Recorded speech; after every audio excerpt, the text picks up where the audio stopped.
On est ici sur la ZAC de la Haute-Borne, donc parc scientifique aménagé par la SPL Euralil, donc aménageur pour le compte des collectivités de cette zone d'activité, qui regroupe beaucoup d'entreprises avec aujourd'hui des objectifs de développement.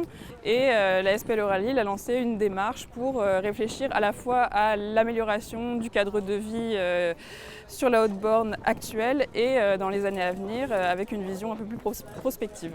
Et l'idée, dans un premier temps, c'est de travailler sur la thématique des déplacements avec le lancement d'une démarche globale sur les enjeux de mobilité.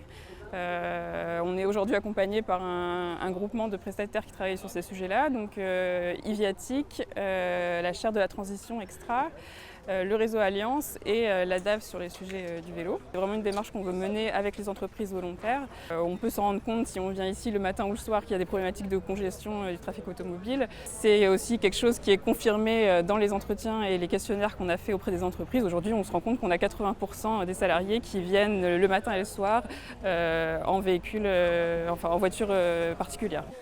Alors vous êtes venu travailler comment ce matin? Je suis venue en voiture, avec ma voiture de service. Alors pas trop galère le matin pour venir jusqu'ici? Le mercredi ça va, mais si, en règle générale c'est bien la galère, complètement. Alors vous avez déjà pensé à des modes de déplacement différents que la voiture individuelle? Alors le covoiturage oui, parce que j'ai des collègues qui travaillent au même endroit que moi et qui habitent également à côté de chez moi. Maintenant, j'avoue que moi j'ai une voiture de service, donc j'ai jamais pensé à venir ni en métro parce qu'on est trop loin, ni à vélo parce que c'est dangereux, donc non.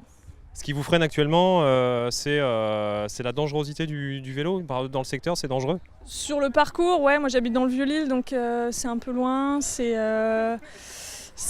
pas forcément des axes qui sont toujours adaptés. Et puis en plus de ça, moi je suis chargée, j'ai un ordinateur tous les jours, donc c'est pas ce qu'il y a de plus pratique. Et clairement, oui, c'est la facilité de la voiture et d'avoir aussi une voiture qui est fournie par mon employeur. L'objectif, c'est de réfléchir notamment à des solutions de type navette pour faire justement les derniers kilomètres qui séparent les stations de transport en commun des entreprises. Donc le sujet de la navette, on étudie aussi les questions de rabattement en mode doux. Donc est-ce qu'une des solutions, ce serait de mettre à disposition une flotte de vélos à l'ensemble des salariés de la zone. L'idée, c'est aussi vraiment de réfléchir sur des solutions mutualisées à l'échelle de l'ensemble de la ZAC de la Haute-Borne pour que les entreprises puissent toutes avoir accès à ces modes alternatifs.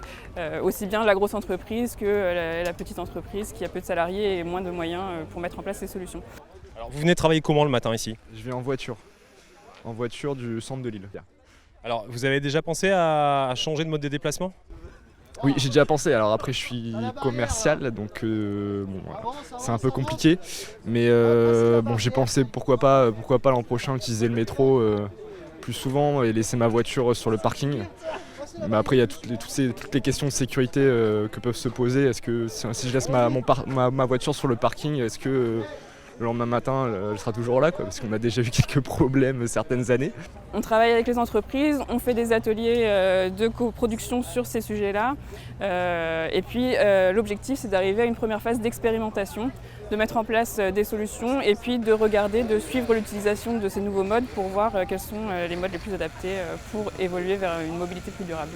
L'idée, c'est d'avoir une démarche d'animation. Aujourd'hui, cet événement, ça en fait partie. L'objectif, c'est de parler des questions de mobilité, de découvrir des nouveaux modes, de se poser la question de son propre mode de déplacement.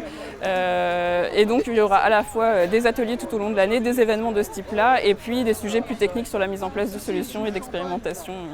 C'est super sympa, ça permet de sortir un peu du cadre. Mais en effet, ça questionne sur pas mal de choses et on est de plus en plus sensible. Je pense que notamment ma génération, moi j'ai 26 ans et c'est vrai qu'il y a 3 ans je me posais pas forcément ces questions, aujourd'hui je me les pose. Alors le vélo, c'est effectivement un vrai sujet, après il y a les sujets de trottinettes aussi aujourd'hui qui se développent, donc est-ce qu'on va vers ces solutions-là ou pas? Aujourd'hui ça fait partie des questions.